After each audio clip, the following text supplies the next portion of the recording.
Action. This is Coach Mike and Wes.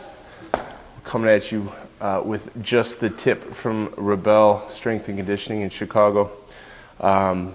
So today we're going to talk about some principles and some drills that we could practice to get our pull-ups in order, right? So this is a great way to take somebody from 0 to many reps in the pull-up category.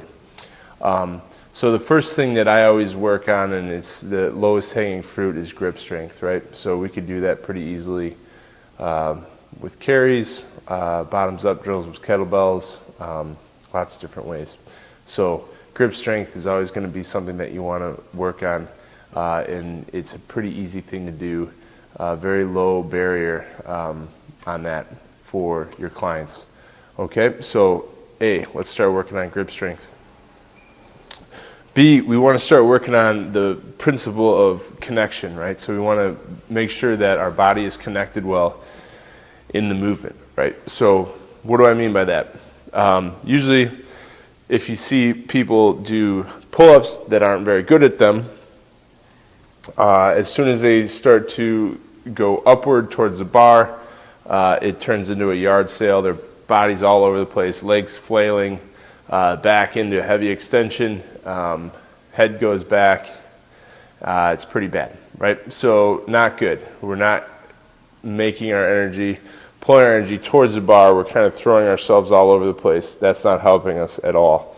So what we want to do is kind of teach people how to connect their body, right? So we want to have tension throughout and make sure that we're not flailing all over the place. One drill that I like to do with that is a shins to bar exercise that we do on the floor, and I'm going to show you how to progress that to a shins to bar hanging from the pull-up bar. So Wes is going to hold this broomstick just like he would, about the same width he would for a pull-up or a chin-up, okay? Wrists are straight, shoulders are packed, right? So we all know what packed shoulders look like. Wes, do me a favor and go ahead and unpack your shoulders, right? Hold on to the bar. Unpack your shoulders, right? So if he's unpacked, see how I'm pulling him out and his shoulders are extending there? Now pack your shoulders. Good. Now if he's packed, I should be able to pick him up in one piece like that, right? So you shouldn't see that arm extend or come out of socket. So once we have that established, I want to have him kind of assume the nice hollow position, right? So it's going to be a slight tuck of the belt buckle towards the chin, right? He's going to push his heels away from his body. So now what I'm going to do is hold this bar right here just about over his chest, and he's going to stay connected, keep the lats fired up, shoulders packed in, hollow position, and go ahead and bring your shins to the bar. Good. And down. Nice and slow, controlled down. Now notice I'm just giving enough pull here so that he has something to press away against.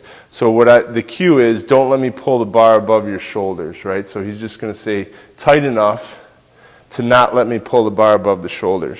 Good. And now he's going to do that shin to bar. Good. Notice how he's nice and connected there. Core stays tight, shoulders stay tight, and we have good tension, nice controlled movement. The way to progress that is, as soon as he did pretty well there, so I'm just going to now have the starting position be a little bit out overhead, pack the shoulders, right? Don't let me pull the bar this way. Good. Hollow out and shin to bar. Good. And down. Now what he did there a little bit, and what I would cue against, is that kipping motion. So I want him to go ahead and start with your heels about an inch off the floor. Good. Now come up, nice and slow and controlled.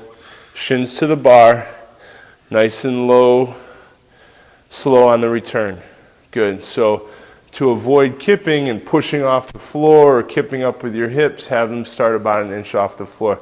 So what you want to see here is nice, fluid, controlled motion, able to keep the shoulders packed throughout the movement, right?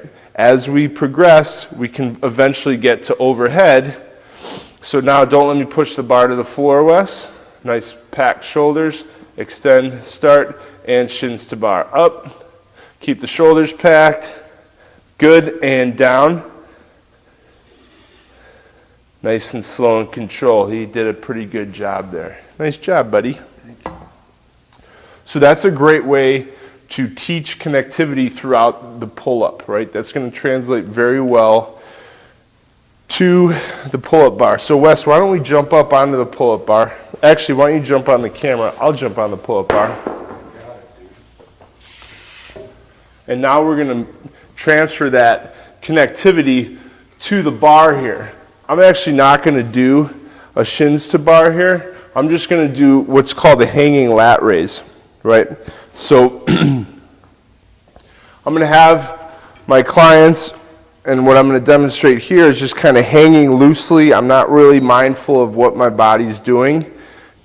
And I'm going to pull myself into a nice connected position there. So notice I just pull my lats, I fire my lats up, I go from disconnected, my shoulders are out of socket and unpacked, to packed shoulders, tucking the belt buckle there. You could do reps of that, right? So you're teaching in this, essentially the starting position for the pull-up, right? Because we're going to start the pull-up from that packed shoulder position.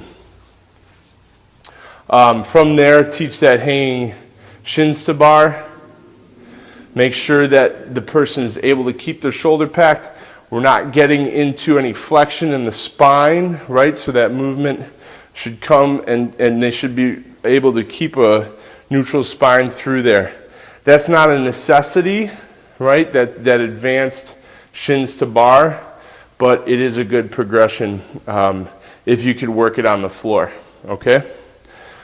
So from there, let's go into some progressions that'll work us towards a chin-up, right? So I always work my clients into chin-ups first.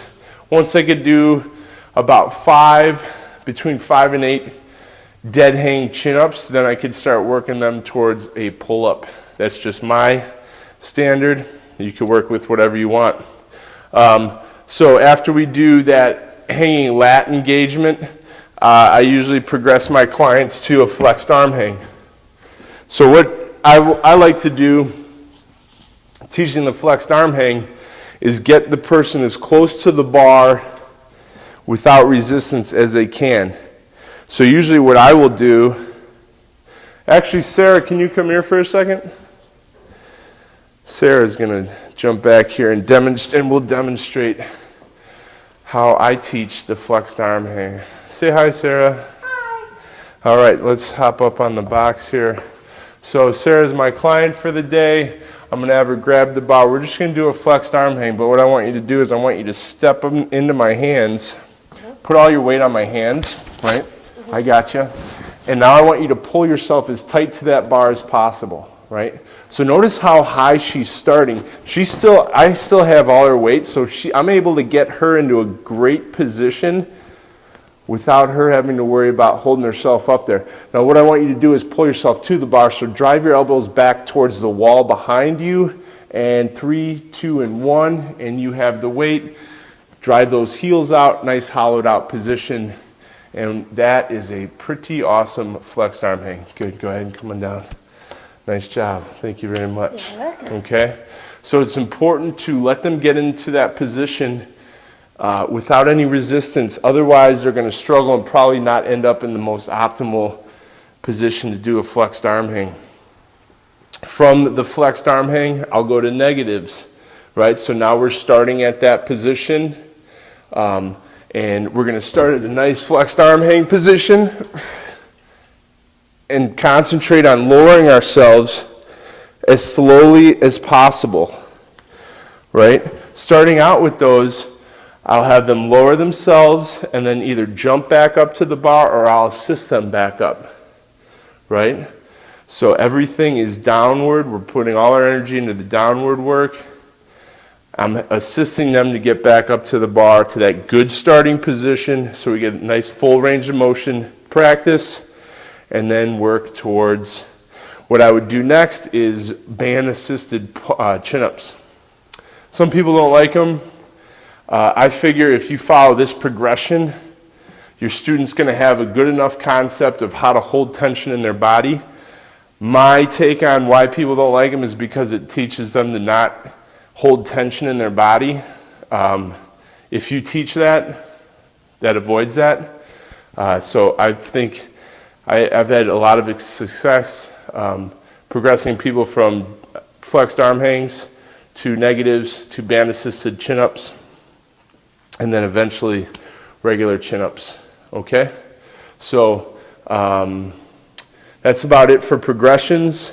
Couple finer points that are a little repetitive from the last tutorial I did on chin-ups is really driving those elbows back, keeping your head in line, not throwing your head back, right? So if you follow these progressions, that shouldn't be a problem. But let's make sure that we're staying tight, holding a hollow position. The head goes straight for the bar, wraps around the bar at the top. We're driving the elbows back towards the wall, right behind you, towards the top of the pull-up or chin-up to have a nice, strong finish. That's about it. If you have any questions or suggestions, hit us up in the comments, and we will see you next week. Thanks, guys.